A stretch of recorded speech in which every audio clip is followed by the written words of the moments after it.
Injecting routes into BGP table. In this video, I want to talk about the methods of we can use inject routes into BGP table, and after that advertising to routes to other routers. Let's talk about this. For example, if we want to start, you know that in BGP some process should occur. First, R1 and R2 should be neighbors. You know that the neighborship is completed with open message, and now assume we have neighborship between R1 and R2. Because of that, in both of these routers, neighborship table, okay, is neighborship tables are populated with the IP address of the neighbor. For example, in R1 we have neighborship table, and R1 knows the R2 as neighbor, and R2 also has neighborship table and knows R1 as a neighbor. Okay, after that they can exchange BGP routes. For example, with update message, R1 send their routes to the R2, and also R2 sends to R1. Okay, and after this exchange, the new table, that is the BGP table, or in some documents maybe you encounter with the name BGP routing table, but it's maybe confusing with the routing table. Because of that, we call it BGP table, will be completed. BGP tables such as a EIGRP routing table. In BGP table, we save all of the routes, but the best routes from the BGP table copied to the, for example, routing table. Okay, in these steps, best path selection is occurring, and after best path selection and choosing the best path, routing table, okay, is populated with the BGP routes. Because of that, in the BGP process, first we experience neighborship table, and then BGP table, and finally routing table. BGP table is a table for all of routes, all of paths with all routes, and routing table is a table for using only the best route. After best path selection over BGP table, we can copy the best path to the routing table. You know it. Okay, very good. In this scenario, in this video, I want to talk about how we can update, or how we can send from R1 to R2 after neighborship.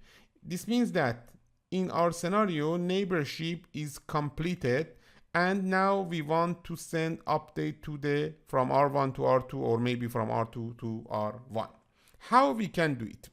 Let's talk about these concepts. Now I assume that in this time the neighborship between R1 and R2 is established. I don't want to talk about neighborship in this video because I consider this neighborship now is completed. But R1, you know that has some routes, for example net A, and I want to send net A to R2 with BGP update. You know that in BGP update we have some main parts or some main components. The first is NLRI, that I will mention it before in the previous videos, and also some PA or pass attribute, for example AS pass. Okay, pass attribute or PA. Okay, the first things I should mention to it is that in every router in BGP we have a BGP table. You know it, BGP table. By default, BGP table is empty.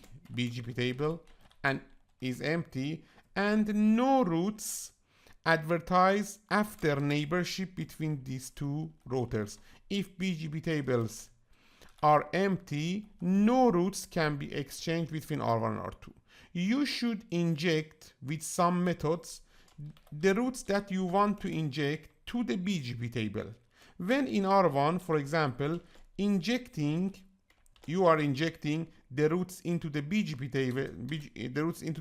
table, after that, automatically the routes with BGP update is sent to the R2. Okay? Because of that, it's so important we are injecting a routes that we want to advertise into the BGP table. This is our work. We should, with some methods, inject a route into BGP table to advertising from R1 to R2. Okay, the first thing is how we can show how we can monitor the BGP table. You can see this command, for example, show IP BGP. This is the old command, but the new syntax command, as I mentioned before, is using this command, show BGP IPv4 unicast.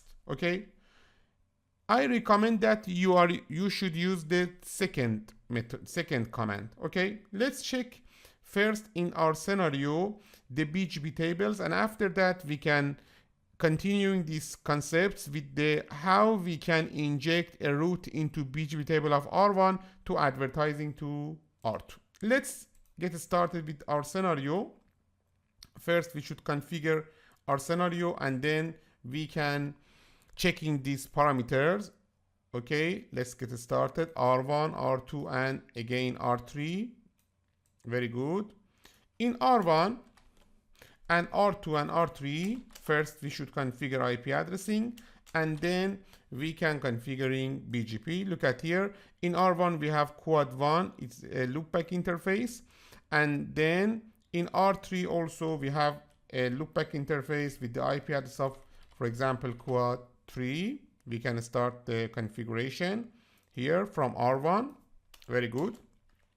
En conf-d interface ETH00, the IP address is 10.121.255.255.255.0, and then no shutdown. This is the IP address of R1, and again interface loopback 0, IP address quad 1, quad 255. This is the configuration of R1 for now, and maybe you want host name configuration to R1. Very good. Let's go to R2. In R2, conf-d hostname R2, the first command, and then interface ETH00, IP address 10.122.255.255.255.0, and then no shutdown. Again interface ETH01, and the IP address is 10.232.10.232, and 255.255.255.0, and finally no shutdown. Okay, and the last router is R3. Let's configure it. Conf-d, and then host name, for example, R3, interface ETH00, IP address is the 10.233.255.255.255.0, and then no shutdown. And also interface loopback 0, IP address quad 3, quad 255. This is our scenario, and now we can configure the R1, R2, and R3 for BGP. Let's start with R1. Show BGP IPv4 unicast summary shows us that we don't have any BGP activity. Okay, very good. Let's continue. Conf-d router BGP 65,000, and then I want to use neighbor command, neighbor 10.122 remote AS 65,001. Okay, this is the configuration in the R1, and then in R2 router BGP 65,001, and then neighbor command, neighbor 10.121 IP address of R1 remote AS 65,000, and again neighbor 10.233 remote AS 65,002. You can see the neighborship between the R1 and R2 now is in up state. And let's go to R3, router BGP 65,002, and then neighbor 10.232 remote AS, the remote AS